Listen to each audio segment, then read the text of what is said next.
وسلم دائما أبدا على حبيبك خير الخلق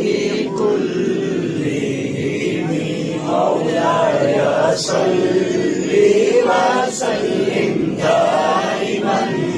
أبدا على حبيبك خير الخلق كلهم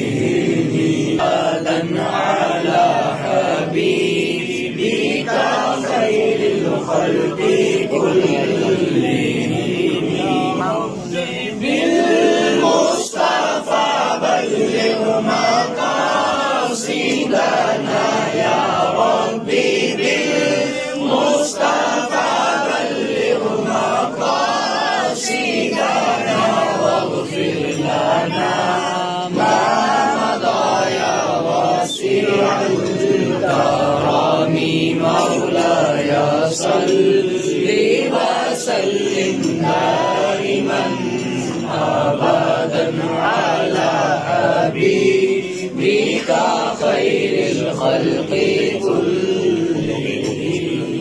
وسلم دائما أبدا على حبيبك خير الخلق كلهم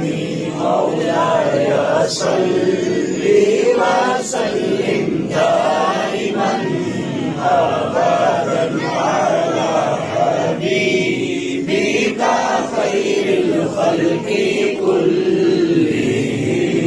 أبدا على حبيبك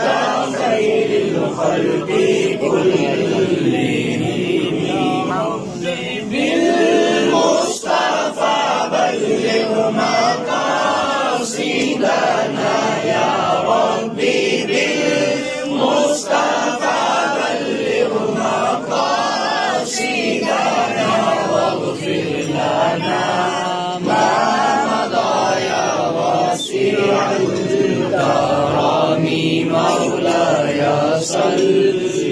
وسلم دائما أبدا على حبيبك خير الخلق كلهم माशाल्लाह मस्जिद शरीफ बड़ी हुई है तो पूरी जोबन में है तो बाबा जी का उनसे पाक है और आज बाबा जी हमें देख रहे हैं देख रहे हैं कौन कौन आया है कौन किस नीयत से आया है। आपको शायद याद होगा जब बाबा जी की बला का चिल्म था तो एक यहाँ बयान किया गया कि हजरत मुजद्दिद फ़सानी रहमतुल्लाह तआला अलैह आपके बेटे एक प्यारी बात है कि अल्लाह का वली जब जमीन पर होता है तो उसकी तवज्जुहात 10 होती है उनमें से 9 तवज्जुहात अल्लाह की तरफ और 1 तवज्जो दुनिया की तरफ लोगों की तरफ। वही अल्लाह का वली जब जमीन पर होता है उसकी हालत ये होती है कि 9 तवज्जुहात अल्लाह की तरफ और 1 मखलूक की तरफ। वही अल्लाह का वली जब जमीन में चला जाता है तो तवज्जुहात ऐसी होती हैं तो 10 की 10 ही होती हैं लेकिन उल्ट हो जाता है अल्लाह की तरफ 1 और मखलूक की तरफ 9। हमारे बाबा जी किबला जमीन में तशरीफ ले गए हैं तो अब उनकी तवज्जुहात हमारी तरफ ज्यादा है तो वो देख